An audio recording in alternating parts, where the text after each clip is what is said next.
Hello दोस्तों, आप लोग कैसे हैं। तो दोस्तों आज हम लोग बात करेंगे एनसीईआरटी का सीरीज चल रहा है उसके बारे में, ठीक है। और ये सीटेट का पेपर 2 के है एसएसटी। और ये सब्जेक्ट का है, तो ये सब्जेक्ट है ज्योग्राफी, चैप्टर नंबर 7। और इस चैप्टर का नाम है हमारा देश भारत। आज हम लोग इसके बारे में जानेंगे, ठीक है। ये एक ऐसा चैप्टर है कि इससे हमेशा हर बार क्वेश्चन इसमें बनता है, ठीक है। तो चलिए स्टार्ट करते हैं। और स्टार्ट करने से पहले जो चैनल का सब्सक्राइब नहीं किए हैं, चैनल को सब्सक्राइब कर लीजिएगा। तो चलिए स्टार्ट करते हैं। भारत एक बहुत बड़े भौगोलिक विस्तार वाला देश है। क्या है? एक बहुत बड़े भौगोलिक विस्तार वाला ये देश है। उत्तर में यह हिमालय के ऊंचे शिखरों से घिरा है। क्या है? उत्तर में हिमालय से ऊंचे शिखरों से घिरा है। और पश्चिम में अरब सागर, और पूर्व में बंगाल की खाड़ी, और दक्षिण में हिंद महासागर भारतीय प्रायद्वीपीय के तटों पर लहराते हैं। हमारे भारत बहुत बड़े भौगोलिक विस्तार वाला देश है। और ये उत्तर में हिमालय से घिरा है, और फिर पश्चिम में अरब सागर है, और फिर पूरब में बंगाल की खाड़ी है, और दक्षिण में हिंद महासागर है, ठीक है। अब चलते हैं आगे। भारत का क्षेत्रफल 32.8 लाख वर्ग किलोमीटर है। कितना है? तो 32.8 लाख वर्ग किलोमीटर है। और उत्तर में कश्मीर से लेकर के कन्याकुमारी तक का विस्तार लगभग कितना है? तो 3200 है। कितना है? तो 3200 है। और पूर्व से अरुणाचल प्रदेश से लेकर के पश्चिम में कच्छ तक का विस्तार लगभग 2900 है। कितना है? तो 2900 है। 2900 किलोमीटर है तक है। ऊंचे ऊंचे पर्वत, भारतीय मरुस्थल, उत्तरी मैदान, आसमान, पठारी सतह, तटीय भाग एवं द्वीपीय समूह स्थल रूपों की विभिन्नता को दर्शाते हैं।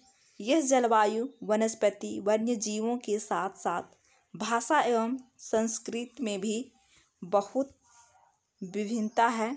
इस विभिन्नता में भी हम एकता को पाते हैं। क्या होते हैं? इस विभिन्नता में भी हम लोग एकता को पाते हैं। यानी भाषाएं बहुत ज़्यादा है, संस्कृति भी है। यहाँ पर एक जाति नहीं रहते, बहुत सारे जातियाँ रहते हैं। तो उसी के बारे में यहाँ पर बोला जा रहा है कि भाषाएं बहुत है, संस्कृतियाँ भी अलग अलग, हर जगह अलग अलग है। भाषाएं भी हर राज्य में, बहुत से ऐसे राज्य जो अलग अलग है, जैसे कर्नाटक हो गया, आंध्र प्रदेश हो गया, बंगाल हो गया, ये सारी चीज़ में अलग अलग है, ठीक है। फिर भी हम लोग एकता पाते हैं। हमारी परंपराओं में दिखती है यह कारण कि हम एक राष्ट्र में बंधे हैं। क्या है? एक राष्ट्र में हम बंधे हैं। वर्ष 2011 से अब तक भारत की आबादी 120 करोड़ से अधिक हो चुके हैं। यह चीन के बाद विश्व का दूसरा सबसे अधिक जनसंख्या वाला देश है। किससे? तो चीन से, ठीक है। अब चलते हैं हम लोग नेक्स्ट में। यहाँ पर अब स्थित देखिए, भारत उत्तरी गोलार्ध में स्थित है। कौन सा गोलार्ध में? तो उत्तरी गोलार्ध में स्थित है। जैसे कि ये भारत है और ये विषुवत रेखा है, ठीक है। ये कौन सा रेखाएं हैं? तो ये विषुवत रेखाएं हैं। तो इधर हमारे भारत है, तो इधर का उत्तरी गोलार्ध और इधर का दक्षिणी गोलार्ध, ठीक है। उसका बाद यहाँ से फिर बीचों बीच एक और है, वो देशांतरी हो जाएगा। तो देशांतर से पूर्वी गोलार्ध में हमारा भारत है, और विषुवत वृत्त से उत्तरी गोलार्ध में, ठीक है। तो पूर्वी और उत्तरी गोलार्ध में हमारे भारत स्थित है, ठीक है। अब यहाँ पर से एक कर्क रेखा गुजरती है, और वो कर्क रेखा हमारे भारत को बीचों बीच से गुजरती है, पूरे मध्य से होकर के गुजरती है, ठीक है। कर्क रेखा 23.5 डिग्री उत्तर देश के लगभग मध्य भाग से होकर गुजरती है। मध्य भाग से होकर के गुजरती है। और कितने राज्य से होकर के गुजरती है? तो ये 8 राज्य से होकर के गुजरती है। कौन कौन सा राज्य से होकर के गुजरती है? तो सबसे पहले गुजरात, उसके बाद राजस्थान, उसके बाद मध्य प्रदेश, उसके बाद छत्तीसगढ़, झारखंड, पश्चिम बंगाल, त्रिपुरा, मिजोरम। तो कितना हो गया? तो 8 राज्य हो गया। ठीक है, तो 8 राज्य से होकर के गुजरती है। ठीक है, और सबसे जो लंबा है उसका सीमा तो वो है कहाँ पर है? तो मध्य प्रदेश में है। कहाँ है? तो मध्य प्रदेश में है। ठीक है, और जो कम है वो है राजस्थान में। नेक्स्ट है, दक्षिण से उत्तर की ओर भारत की मुख्य भूमि का विस्तार 8 डिग्री 4 उत्तर और 37 डिग्री 6 उत्तर अक्षांश के बीच है, जो पश्चिम से लेकर पूर्व तक भारत का विस्तार 68 डिग्री 7 पूर्व तथा 97 डिग्री 25 पूर्व देशांतरों के बीच है। अगर हम विश्व को पूर्वी एवं पश्चिमी गोलार्ध में बांटते हैं तो भारत की स्थिति किस गोलार्ध में होगी? अब ये बोल रहा है कि ये है पृथ्वी। ठीक है, ये है विषुवत रेखा। तो इसे तो हम लोग देख लिए कि इधर वाला भाग उत्तरी गोलार्ध है और इधर वाला भाग दक्षिणी गोलार्ध है। लेकिन अब इसे यहाँ से अगर बांटे तो बोला जा रहा है कि उत्तरी गोलार्ध पूर्व और पश्चिम गोलार्ध में बांटते हैं तो भारत की स्थिति किस गोलार्ध में होगी? तो दोस्तों किस गोलार्ध में होगी? तो ये होगी पूर्वी गोलार्ध में। ठीक है, इससे पूर्वी गोलार्ध में और इससे उत्तरी गोलार्ध में, उत्तरी पूर्वी गोलार्ध में हमारे भारत स्थित है। ठीक है, और ये भारत है, मान के चलिए ये एक क्या है? तो भारत है। तो ये यहाँ से कश्मीर है और यहाँ क्या है? तो यहाँ कन्याकुमारी है। तो यहाँ का जो डिग्रियाँ है वो 8 डिग्री 4 है और यहाँ का जो है वो है 37 डिग्री 6। अब यहाँ से लेकर के कहाँ से? तो गुजरात से कच्छ से लेकर के कहाँ तक दोस्तों? तो अरुणाचल तक कितना है? तो इधर का जो है वो है 68 डिग्री 7 और इधर है 97 डिग्री 25। ठीक है, 97 डिग्री 25 है। ठीक है, इसको समझ में आ गया? चलो हम लोग मैप से भी अच्छा से समझेंगे, लेकिन अभी यहाँ तक समझा दें। ठीक है, बहुत बड़े भाग देशांतरीय विस्तार लगभग 29 डिग्री के कारण यहाँ के दो छोर पर स्थित स्थानों के स्थानीय समय में बहुत अधिक अंतर हो सकता था।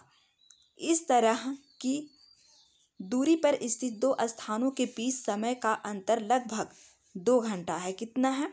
तो 2 घंटा है। मतलब ये गुजरात है। ठीक है, और ये अरुणाचल प्रदेश है। तो इस अरुणाचल प्रदेश से गुजरात का टाइम कितना होगा? तो 2 घंटा ये लेट होगा और ये आगे होगा। ठीक है,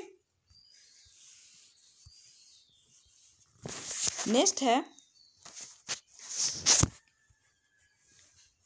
2 घंटे का होगा।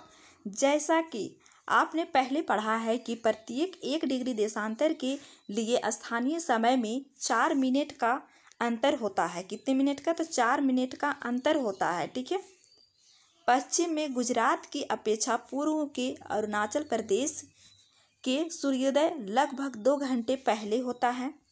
आप पहले पढ़ चुके हैं कि 82.5 डिग्री पूर्व देशांतर के स्थानीय समय को भारत का मानक समय क्यों माना गया है? इस याम्योत्तर को भारत का मानक याम्योत्तर भी कहा जाता है। मतलब हम लोग इससे आगे जो पढ़े हैं उस चैप्टर में हम लोग पढ़े हैं कि इसको क्यों माना जाता है। तो इसी से यही यहाँ पर से जो है उसी से हम लोगों को टाइम का यहाँ से पता चलता है और यहीं से समय का अकाउंट होता है। ठीक है, अब यहाँ पर बोल रहा है कि 1 डिग्री देशांतर के लिए स्थानीय समय 4 मिनट है। तो बताइए 1 डिग्री है ये। ठीक है, तो इस 1 डिग्री में 4 मिनट होता है। तो अब यहाँ पर 2 डिग्री में कितने मिनट हो जाएगा? तो 8 मिनट हो जाएगा। ठीक है, उसी तरह से 15 डिग्री में कितना होगा दोस्तों? तो 15 डिग्री हो जाएगा। तो 15 डिग्री में 60 मिनट होगा। कितना होगा? तो 60 मिनट होगा। ठीक है, अब 60 मिनट होगा 15 डिग्री में, तो 60 मिनट होगा 15 डिग्री में, तो फिर 30 डिग्री में कितना होगा? तो 30 डिग्री में होगा 120 डिग्री। कितना होगा? 30 डिग्री में 120 मिनट होगा। कितना होगा? 120 मिनट होगा। कितना हो जाएगा? तो 120 मिनट हो जाएगा। तो फिर 120 मिनट का अगर घंटा में काउंट करेंगे तो घंटा कितना हो जाएगा? तो घंटा 2 घंटा हो जाएगा। तो यही यहाँ पर बोला जा रहा है कि अरुणाचल प्रदेश से गुजरात 2 घंटा पीछे है, वो 2 घंटा पहले वहाँ पर सूर्योदय होता है। ठीक है, अब चलते हैं हम लोग आगे। भारत के पड़ोसी देश, 7 देशों की स्थलीय सीमाएं इसकी सीमाओं से जुड़ी है। इन देशों के नाम का पता लगाइए। अब इस चित्र के माध्यम से इन देशों के पता लगाना है। ठीक है ना, तो अब यहाँ पर देखिए ये क्या है, तो ये पाकिस्तान है, तो ये 1 हो गया। ये अफगानिस्तान है, यहाँ पर छोटा सा लगता है सीमा। ठीक है, 2 हो गया। ये चीन है, 3 हो गया। ये नेपाल है, 4 हो गया। ये भूटान है, 5 हो गया। और ये बांग्लादेश है, क्या है, बांग्लादेश है, तो 5 6 हो गया। ये म्यांमार है, तो 7 हो गया। कितने देश है, तो 7 देश है। पड़ोसी देश कितने हैं दोस्तों, तो 7 देश है, वो स्थलीय सीमा से। ठीक है ना, ये स्थलीय से लग रहा है। ठीक है, उसके बाद आप इधर देखिए, ये है खंबात की खाड़ी, ये है कच्छ। अब यहाँ से इधर देखिए अरब सागर इधर का है और इधर बंगाल की खाड़ी है, मतलब पश्चिम में अरब सागर है और पूरब में बंगाल की खाड़ी है। अब ये क्या है, तो ये लक्षद्वीप है जो हमारे क्या है, तो केंद्र शासित प्रदेश है। और ये क्या है, तो अंडमान निकोबार है, ये भी हमारे केंद्र शासित प्रदेश है। ठीक है, और ये मालदीव, ये एक देश है। ये श्रीलंका है और ये मालदीव है, तो ये दोनों देश है। तो ये जलीय सीमा इस दोनों से लगाता है। ठीक है,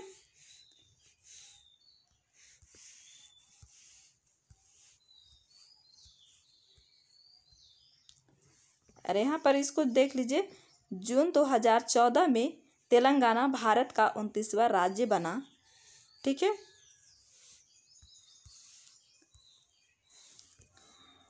इनमें से कौन कौन से देश हैं जिनकी सीमाएं समुद्र से नहीं जुड़ी है। दक्षिण में समुद्र में स्थित 2 द्वीप श्रीलंका तथा मालदीव हमारे पड़ोसी देश है। कौन कौन सा, तो श्रीलंका और मालदीव हमारे पड़ोसी देश है। पाक जल संधि भारत को श्रीलंका से अलग करती है। कौन सा जल संधि, तो पाक जल संधि भारत को श्रीलंका से अलग करती है। ठीक है, अब यहाँ पर चलिए राजनीतिक एवं प्रशासनिक विभाजन। भारत एक विशाल देश है, क्या है, भारत एक विशाल देश है और प्रशासनिक क्रियाकलापों के लिए देश को 29 राज्यों एवं 7 केंद्र शासित प्रदेशों में बांटा गया है। तो अब ये 29 नहीं है, जब जम्मू कश्मीर केंद्र शासित प्रदेश में बदल गया है तब से 8 केंद्र शासित प्रदेश है और 28 क्या है, तो राज्य है। इसको ध्यान रखेंगे। ठीक है, 8 केंद्र शासित प्रदेश है और 28 राज्य है। ठीक है, इसको हम लोग बाद में देखेंगे। ठीक है ना, हम लोग थ्योरी पहले पढ़ लेते हैं, उसके बाद इसको देखेंगे।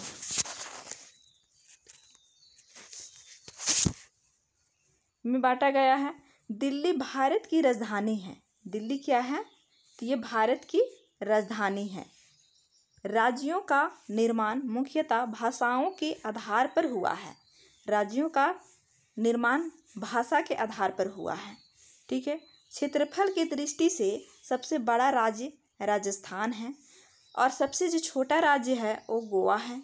राज्यों को जिलों में बांटा गया है, मतलब पहले राज्य में बांटा गया है, उसका बाद ये है, मान के चलिए राज्य है, अब राज्य के अंदर एक छोटे छोटे जिला में भी बांटा गया है। ठीक है, जिला में भी बांटा गया है। अब है भौतिक विभाजन, अब इसे भी हम लोग देख लेते हैं। भारत में पाए जाने वाली भौतिक आकृतियाँ विभिन्न प्रकार की है। क्या है, विभिन्न प्रकार की है, जैसे पर्वत पठार हो गया, मैदान तटीय तथा द्वीप समूह, उत्तर में बर्फ से ढाका हिमालय संतरीकार कार्य करता है और हिम प्लस आलय का मतलब होता है बर्फ का घर। हिम प्लस आलय का मतलब क्या होता है, तो बर्फ का घर होता है। क्या होता है दोस्तों, तो बर्फ का घर होता है। हिमालय पर्वत को 3 मुख्य समांतर श्रृंखलाओं में बांटा जाता है।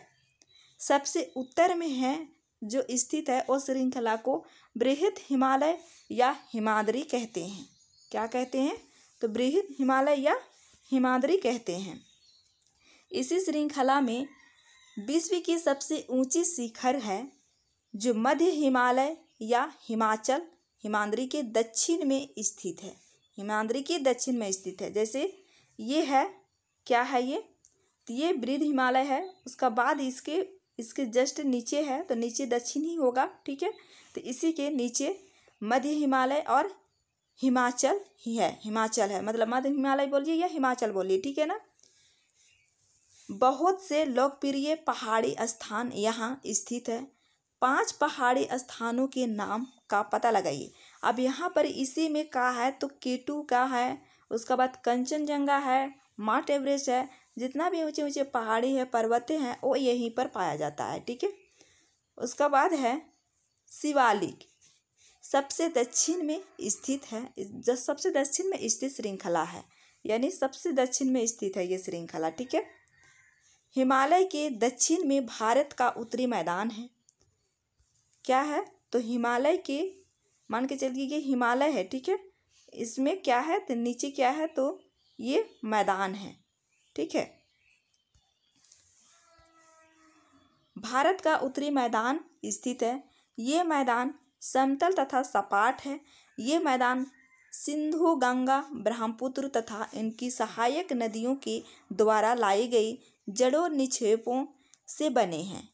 मान के चलिए ये सिंधु नदी है, गंगा नदी है, ब्रह्मपुत्र नदी है, ये पहाड़ियों से इधर निकल के आ रहे हैं, तो ये अपना साथ लेकर के आ रहे हैं, उसे छोड़ देते हैं ला करके।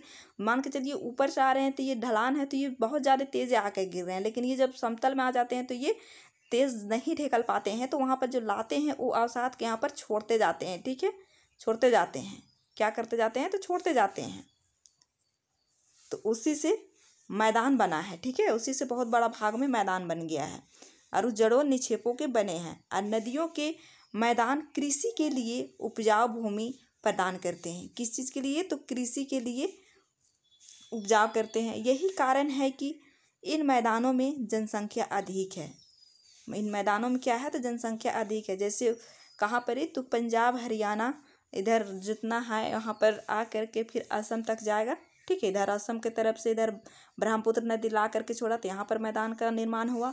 उसके बाद इधर गंगा नदी आया तो यहाँ पर निर्माण हुआ, यहाँ सिंधु नदी आया तो यहाँ पर इसे निर्माण हुआ, तो यहाँ पर बहुत बड़ा भाग मैदान है, इसमें जनसंख्या भी बहुत ज़्यादा पाए जाते हैं, ठीक है। भारत के पश्चिमी भाग में भारतीय मरुस्थल स्थित है। भारत के पश्चिमी भाग में, जैसे ये राजस्थान है, राजस्थान में एक अरावली पर्वत है, ठीक है। अरावली पर्वत के जो इधर का भाग है उसके बारे में बोला जा रहा है। इधर का क्या है, तो मरुस्थल भाग है। यह शुष्क, गर्म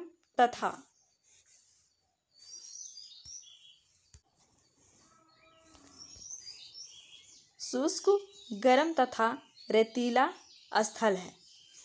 यहाँ वनस्पति की मात्रा बहुत कम है। वहाँ पर क्या है, वनस्पति की मात्रा बहुत कम है। वहाँ पर बारिश भी बहुत कम होती है, मतलब नहीं की बराबर होती है, ठीक है। उत्तरी मैदानों के दक्षिण में प्रायद्वीपीय पठार है स्थित है। इसकी आकृति त्रिभुजाकार है। इसकी आकृति क्या है, तो त्रिभुजाकार है। कैसे है, तो ऐसे है, त्रिभुजाकार है, ठीक है। इसका धरातल काफ़ी ऊंचा नीचा है। क्या है, तो काफ़ी ऊंचा नीचा है, मतलब समतल नहीं है। इस क्षेत्र में बहुत सी पहाड़ी श्रृंखलाएं तथा घाटियां स्थित है। इसके उत्तर पश्चिम में अरावली श्रृंखला स्थित है, जो विश्व की सबसे पुरानी श्रृंखला है। क्या है, विश्व की सबसे पुरानी श्रृंखला है, जो कि आगे के चैप्टर में भी हम लोग, पीछे जो चैप्टर पढ़े थे उसमें भी हम लोग देखे थे, ठीक है ना। ये विश्व की सबसे पुरानी श्रृंखला है। अब यहाँ पर बोला जा रहा है कि विंध्या एवं सतपुड़ा भी महत्वपूर्ण श्रृंखलाएं हैं। विंध्या और सतपुड़ा, ठीक है, इन श्रृंखलाओं से होकर नर्मदा नदी, तापी नदियाँ बहती है। यह पश्चिम की तरफ बहने वाली नदियां हैं, जो अरब सागर में गिरती है। कहाँ गिरती है, तो अरब सागर में गिरती है। इस पठार के पश्चिम में पश्चिमी घाट या सह्याद्री तथा पूर्वी में पूर्वी घाट स्थित है, और पश्चिमी घाट का विस्तार एक समान रूप है, जबकि पूर्वी घाट की बीच बीच में टूटा हुआ है। मान के चलिए ये क्या है, तो भारत है, ठीक है। अब यहाँ पर ये क्या है, तो ये है पूर्वी घाट, पश्चिमी घाट। तो यहाँ पर पश्चिमी घाट है, तो यहाँ पर ये लगस्ते है, यहाँ टूटा फूटा नहीं है, लेकिन यहाँ पर ये टूटा फूटा है। क्या है, तो टूटा फूटा है, ठीक है। उसके बाद इधर क्या है, तो इधर है मैदान, इधर भी मैदान है। इन पठारों में खनिजों जैसे कोयला एवं लौह आश्चर्य की प्रचुरता है। कहाँ पर? तो यहाँ पर जो त्रिभुजाकार जो त्रिभुजाकार है उसके अंदर जो पठार है उसमें खनिज का भंडार पाया जाता है। ठीक है। नेक्स्ट है, पश्चिमी घाट के पश्चिम में तथा पूर्वी घाट के पूर्वी में तटीय मैदान स्थित है। पश्चिमी तटीय मैदान काफ़ी संकरे हैं पूर्वी तटीय की मैदान की अपेक्षा। मान के चलिए ये भारत है, ठीक है। अब यहाँ पर ये इधर की अपेक्षा इधर का पतला है, संकरे है, और इधर चौड़ा है, इधर का अपेक्षा इधर चौड़ा है, ठीक है।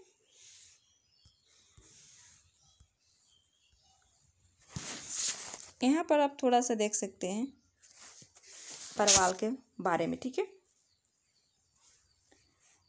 परवाल छोटे समुद्री जंतुओं के कंकाल के कंकाल है जिसे पोलिस कहा जाता है। क्या कहा जाता है? तो पोलिस कहा जाता है। जब जीवित पोलिस मरते हैं तब उनका कंकाल बच जाता है। क्या होता है? उनका कंकाल बच जाता है। अन्य पोलिस की वृद्धि उन ठोस कंकालों के ऊपर होती है जो बढ़ते बढ़ते काफ़ी ऊंचे हो जाते हैं तथा इस प्रकार परवाल द्वीपों का निर्माण करते हैं। क्या करते हैं? तो परवाल द्वीपों का निर्माण करते हैं। जैसे आप यहाँ पर आप देख सकते हैं इस चित्र में दोस्तों, ठीक है। यहाँ पर छोटे छोटे कंकाल थे, वो कंकाल क्या हुआ, जीव थे, वो जीव मरने के बाद उसका कंकाल जो बच गया तो उस कंकाल यहाँ रह गया, ठीक है। अब रहने के बाद इसका ऊपर एक आया, उसका ऊपर एक आया, उसका ऊपर एक आया, ऐसे आते आते ये क्या बन गया, एक टापू बन गया। एक टापू बन गया और इसी को द्वीप कहा जाता है। क्या कहा जाता है? तो द्वीप कहा जाता है, ठीक है। इस टापू को फिर द्वीप कहा जाता है। अब चलिए आगे चलते हैं। अपेक्षाकृत चौड़े हैं, वही जो पूर्वी घाट और पश्चिमी घाट का जो मैदानी है उसके बारे में फिर से यहाँ पर आ गया, ठीक है ना। हाँ, किसका अपेक्षाकृत चौड़े हैं? तो इधर का अपेक्षाकृत इधर का चौड़ा है। वहाँ पूर्व की ओर बहने वाली कई नदियाँ हैं। पूर्व की बहने वाली कई नदियाँ हैं, मतलब यहाँ से निकलते हैं और इधर बहते हैं, ठीक है। तो कौन कौन सा नदियाँ हैं? तो ये महानदी हो गया, गोदावरी हो गया, कृष्णा हो गया तथा कावेरी। ये सीटेट के लिए इम्पोर्टेंट नदियां हैं, याद कर लीजिएगा, ठीक है। बंगाल की खाड़ी में गिरती है। कहाँ गिरती है? तो बंगाल की खाड़ी में गिरती है। तो बंगाल की खाड़ी किधर है? तो इधर है। कहाँ पर ही है? तो ये पूरब की तरफ है, ठीक है। तो पूरब की तरफ बहने वाली नदियां हैं, ठीक है। नदियां अपने मुहाने पर उपजाऊ डेल्टा का निर्माण करती है। क्या करती है? उपजाऊ डेल्टा का निर्माण करती है। बंगाल की खाड़ी में गंगा एवं ब्रह्मपुत्र नदियों के मुहाने पर सुंदरबन डेल्टा स्थित है। कौन सा डेल्टा स्थित है? तो सुंदरबन डेल्टा स्थित है।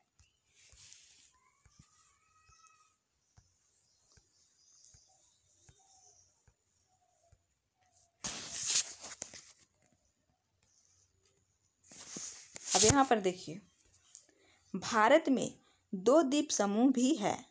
भारत में 2 द्वीप समूह है। कौन कौन सा है? तो लक्षद्वीप द्वीप समूह अरब सागर में स्थित है। कहाँ है लक्षद्वीप द्वीप समूह? तो अरब सागर में स्थित है। और ये केरल के तट से कुछ दूर स्थित है। मतलब केरल का जो तट है, केरल का तट है, तो वहाँ से कुछ दूर स्थित है। और परवाल द्वीप है जो अभी हम लोगों ने देखे कि एक छोटे छोटे कंकाल है, वो कंकाल का हो गया एक ऊपर एक ऊपर एक ऊपर जाते जाते वो क्या बन गया, एक टापू बन गया, और उस टापू का नाम पड़ गया द्वीप, ठीक है। और उसी द्वीप है जो उसमें फिर मानव निवास करने लगे, ठीक है। अंडमान एवं निकोबार द्वीप समूह जो भारत से दक्षिण पूर्वी दिशा में बंगाल की खाड़ी में स्थित है। कहाँ है? तो दक्षिण पूर्वी स्थिति में। जैसे ये है तो इधर क्या है? तो इधर हो जाएगा ये लक्षद्वीप। और इधर क्या है? तो इधर यहाँ से दूरी इतना पूरा दक्षिण में क्या है? तो अंडमान एवं निकोबार द्वीप समूह, ठीक है। पूर्व दिशा में बंगाल की खाड़ी में स्थित है। क्या आप जानते हैं कि कौन सा द्वीप समूह वर्ष 2004 में सुनामी से प्रवाहित हुआ था? समाचार पत्रों तथा लोगों से बातचीत के जरिए जानकारी प्राप्त कीजिए कि जब सुनामी भारत तट से टकराई थी तो किस प्रकार लोगों ने अलग अलग तरीके से इस चुनौती का सामना किया था। और सुनामी का विशाल सागरीय तरंग है जो समुद्र तल से भूकंप के कारण उत्पन्न होती है। किसके कारण होती है? तो समुद्र तल के भूकंप के कारण उत्पन्न होती है। ठीक है, तो चलिए अब हम लोग थोड़ा सा कहाँ चलते हैं, तो हम लोग चलते हैं अब चित्र की तरफ। ठीक है, यहाँ पर देखिए, जड़ों निक्षेप ये नदियों के द्वारा लाई गई बहुत महीन मिट्टी होती है तथा नदी बेसिन में निक्षेपित कर दी जाती है। सहायक नदियाँ एक नदी या सरिता जो कि मुख्य नदी के किसी भी तरफ से आकर मिलती है तथा अपने जल को मुख्य नदी में विसर्जित करती है। ठीक है, अब मान के चलिए ये क्या है, तो ये बहुत बड़ा नदी है। ठीक है, ये क्या है, एक बहुत बड़ा नदी है और इससे छोटा छोटा नदियाँ यहाँ आकर के मिल रही है। तो ये छोटा नदियाँ क्या हो जाएगी, तो ये हो जाएगी, ये बड़ा वाला जो नदी है उसका सहायक नदियाँ हो जाएगी। ठीक है, अब यहाँ पर देखिए, क्या आप जानते हैं गंगा एवं ब्रह्मपुत्र नदियाँ विश्व के सबसे बड़े डेल्टा का निर्माण करती है। विश्व के सबसे बड़े डेल्टा का निर्माण कौन कौन सा नदियाँ करती है, तो गंगा और ब्रह्मपुत्र नदियाँ करती है। ठीक है, जिसे सुंदरवन डेल्टा कहा जाता है। जिसे क्या कहा जाता है, तो सुंदरवन डेल्टा कहा जाता है। इस डेल्टा की आकृति त्रिभुजाकार है। क्या है, त्रिभुजाकार है। डेल्टा का स्थल का वह भाग है जो नदी के मुहाने पर बनता है। कहाँ पर बनता है, तो नदी के मुहाने पर बनता है। जहाँ नदियाँ समुद्र में प्रवेश करती है उस जगह को नदी का मुहाना कहा जाता है। जैसे ये समुद्र है, ठीक है, और यहाँ से नदी आए और यहाँ पर आकर के यहाँ पर प्रवेश करिए, तो ये क्या है, तो ये नदी का मुहाना है। ठीक है, तो चलिए हम लोग अब चलते हैं चित्र में। ठीक है,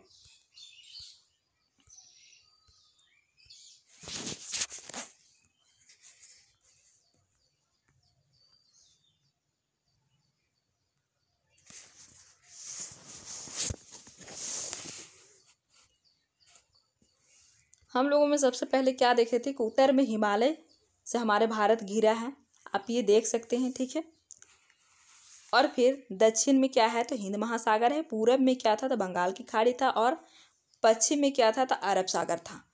ये चारों तरफ से हमारे भारत ऐसे घिरे हुए हैं। ठीक है, अब यहाँ पर क्या है, तो एक नदी है, वो नदी क्या है, तो ये नदी है सिंधु नदी। सिंधु नदी के सहायक नदियाँ देखिए, यहाँ पर झेलम नदी है, ब्यास नदी है, रावी नदी है, सतलज नदी है। ये किसका सहायक नदियाँ हैं, तो ये सिंधु का सहायक नदियाँ हैं।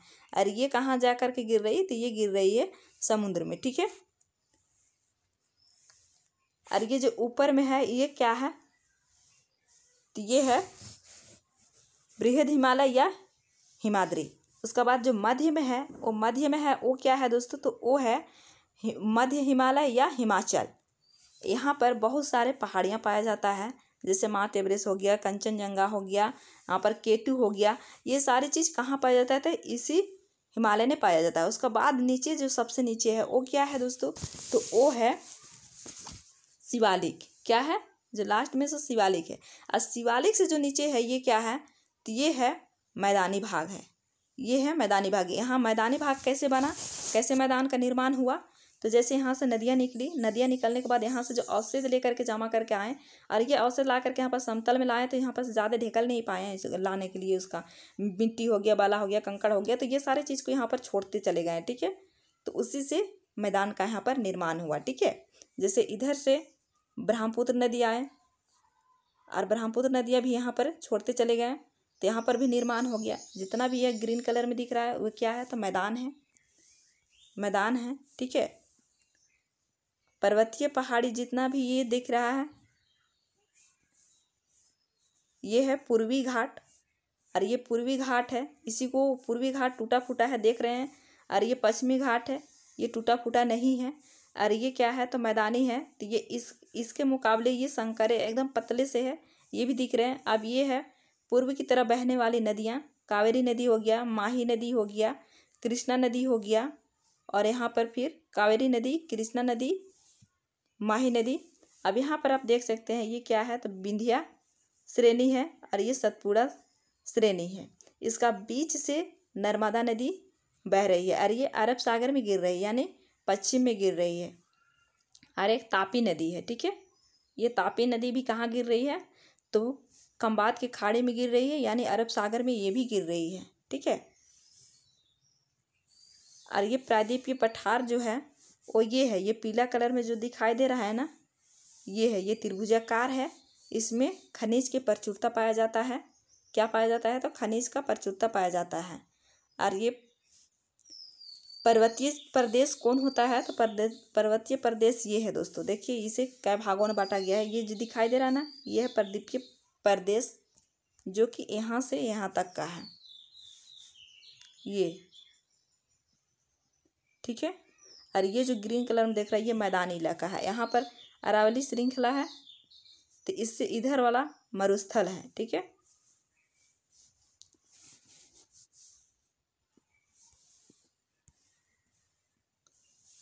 और जो ग्रीन वाला है वो मैदानी भाग है। ठीक है ना, ये ग्रीन जितना भी दिख रहा है ना, ये मैदानी भाग है।